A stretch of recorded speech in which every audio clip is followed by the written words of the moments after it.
Hi, my name's Kale, and welcome back to Fan Talk. It's been a while, end of the school year and summer jobs, been busy, stuff like that, but finally took some time to sit down, talk about a new album that came out, missed a couple.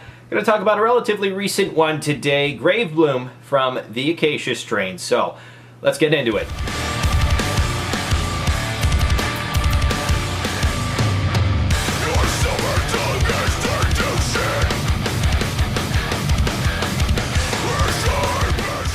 So far this year, deathcore has really been a genre that's seen quite a bit of experimentation, quite a few changes in sound on the far extreme bad, and you've got the dumpster fire that was Suicide Silence's most recent album.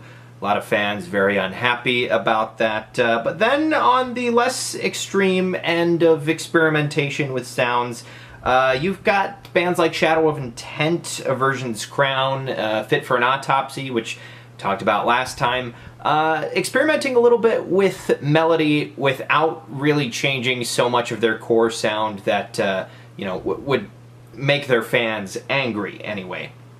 Then you've got an album like this one that really makes damn sure that it doesn't alienate any one of their fans, because it doesn't really do anything new.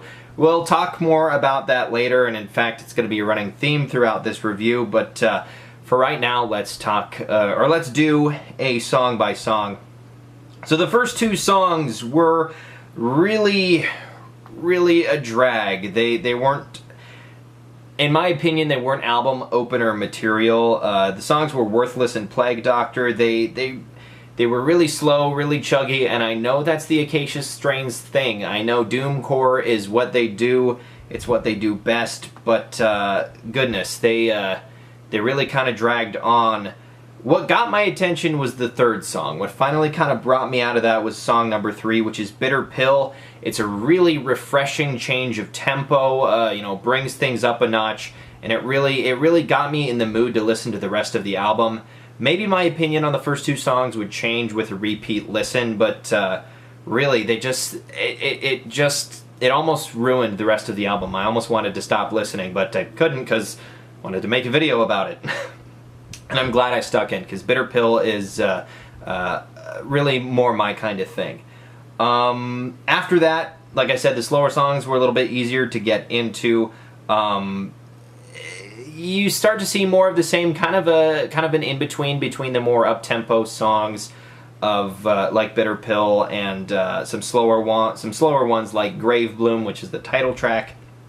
Then we get to Calloused Mouth, which was another more up-tempo one. There's a group of songs later on in the album, starting with Calloused Mouth, followed by Dark Harvest. Both of them quicker, as the Acacia Strain goes anyway. They were quicker songs, faster tempo, and I enjoyed those ones quite a bit, and they kept my attention. But maybe I'm just not patient enough. I don't know. Then Walled City starts out fast, but really quickly slows way the hell down. The last entire 2/3 of the song are pretty slow, and then it slides into the pounding, just droning, just so slow 9-minute closer that is Cold Gloom. It's not nearly as slow as the very experimental closer that they had on their previous album, Coma Witch, which was Observer, which was the last song on that album. That one was 29 minutes long, I think. No, I think it was just 20 minutes long, but still very long, very experimental type of song. Yeah, Cold Gloom, excuse me. I've got Doom on the brain. Not nearly as long. It doesn't overstay its welcome. It's a really good ambient track. It's not something that you can really focus on because there isn't a whole lot there. So that's kind of the song by song. We went through it pretty quick, but there wasn't a whole lot of detail that I wanted to talk about. Overall, instrumentally, there's not a whole lot to say. The occasional guitar solo, I can't remember which song that was, I should have wrote that down. The occasional guitar solo and a bit of melody in the instrumentals does manage to really freshen up kind of a stagnant sound, just a lot of chugs and slams, and that's not really what I look for in music anymore. I used to enjoy that quite a bit more when I first got into the Acacia strain, which was, a couple of years ago. But that's not really what I'm looking for anymore, and this summer, coming off of Shadow of Intent and Aversion's Crown and albums like that are very much on the tech death side, I haven't given that new Rings of Saturn album a listen yet either, but that's pretty obviously going to be more the same on that front. Vocals are a complicated subject for me on this album because I can't see anything else possibly fitting with the music of the Acacia strain. Vincent Bennett's vocals, I think, are the perfect style for this type of music, but sort of like the instrumentals, there really isn't a whole lot of range there. He really just stays with that mid-range. I don't even really want to call it a scream. It is technically a scream, but it's more of a howl. It's almost like a hardcore shout. Yeah, he sticks with that mid-range. We don't hear a lot of guttural lows. Not that Vincent Bennett has ever really done a whole lot of guttural lows that I can remember. Don't really hear any highs. I think I heard one high on the album that I can remember. And thinking back on it now, their previous album, Coma Witch, didn't really showcase a whole lot of vocal range either, but it was really apparent to me.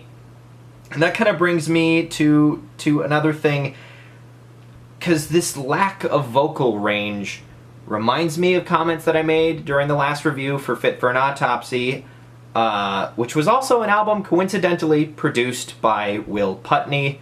Both are also reminiscent of complaints that I've read and heard about the vocals that C.J. McMahon does for Thy Art Is Murder, their most recent two albums that are out anyway. A lot of people complain that CJ doesn't do his really good lows anymore, and he doesn't really do a whole lot of highs anymore. Whether or not this feeling that I have that a trend is developing is correct with Will Putney's albums that he produces, that he seems to push these vocalists in a certain direction. Whether or not that feeling is right, I'm not sure, and maybe if that trend continues on Thy Art's upcoming album, then I can say I was right. But yeah, I'll be excited to check that out when it comes out. It's dropping next month. The lyrics for this album are in your face, they're nihilistic, they're suicidal, there's lots of mentions of, I'll kill myself or I'll kill you. That's a generalization, and I think I'm kind of selling it short a little bit, but it's nothing particularly different than what we've heard on previous albums. The themes aren't particularly heady. Coma Witch tended to be more closer on the spectrum to concept album. There was a lot of themes of being in a coma, that sort of thing, on that previous album. This album, I couldn't really figure out a discernible theme. Maybe on repeat listens I'd find some sort of thread that goes all the way through the album, but I couldn't hear anything. Some interesting bits that I noticed. The Acacia strain is really good at using ambient sound samples, or just weird sounds that are kind of underneath the layers. That's one of those things that I noticed on repeat listens of Coma Witch, was they tend to use some really droning, I don't know if it's guitar noise or if it's some other sort of sample, but a really sort of high-pitched drone under certain songs. The song that I noticed it on for this album was the last half of Dark Harvest. You can hear a little bit of that drone going on in the background, and I find that sound really interesting. A lot of these songs slide in at the 3:30 mark, 3 minutes, 30 seconds. It's good to me because if they were to stay any longer than that, they'd overstay their welcome, and yeah,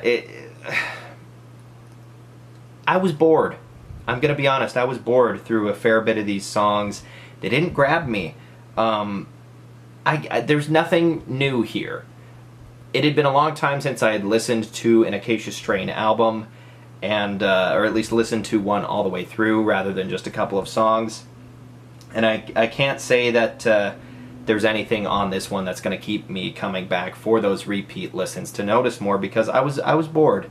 I've never been a huge fan of the Acacia Strain. They've always kind of been on the peripheral, just a band that I listen to every once in a while. So that, you know, if you are a big fan of the Acacia Strain, I think you will enjoy this album. I think you'll like this album. It's consistent. The sound is consistent and they execute it. It fits with everything they've done before. So if you're a fan of that, then it's more music of that style for you, and more music of what you like is always good, and I'm not here to tell you that you shouldn't enjoy it. I will say that I didn't particularly enjoy it all that much. I didn't hate it, it just didn't grab me, and I was a little bored. So if you're looking for something a bit more technical and a bit more wild, I would say check out Shadow of Intent, and although I haven't listened to the new Rings of Saturn album, check that out too, probably. Or, you know, check out some, like, death grind band, you know, if you're looking for something on those lines. So yeah, that's gonna do it for this episode. I guess thanks for watching. It's been a while since the last one. Probably gonna be a decent grip till the next one. I don't know when the mood strikes me. But yeah, thank you for watching, and I'll catch you later.